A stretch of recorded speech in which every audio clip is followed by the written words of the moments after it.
On to chapter 14 of Dune. So, as you could probably tell from the thumbnail, in this chapter, the Duke is sad. And what I mean by this is he's reflecting on the fact that the Harkonnens are trying to poison his mind against Jessica, who we learn even more how much Leto loves her, even though right now she's just a concubine. He does share with Paul how much he really wants to marry her, but he's having to do a lot of politicking to stay an eligible bachelor in order to, and continue to create intrigue that these other houses could potentially like marry into the Atreides house and they become more powerful and so forth.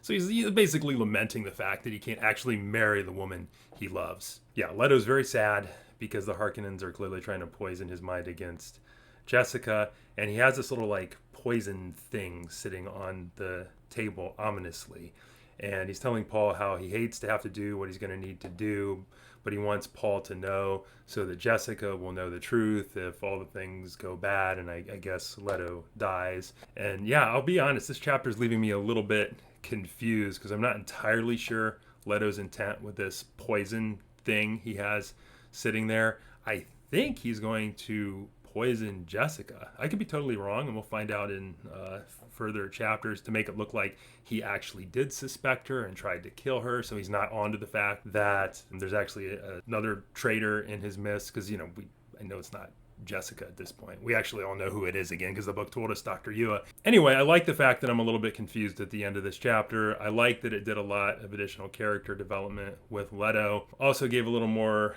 of how Leto knows that the Fremen kind of see Paul as this chosen one, the Quasit Haderach, but they have another name for it. I'll butcher the I'll say it at some point in the future video. I don't feel like it right now though, but they have some other name for this chosen one.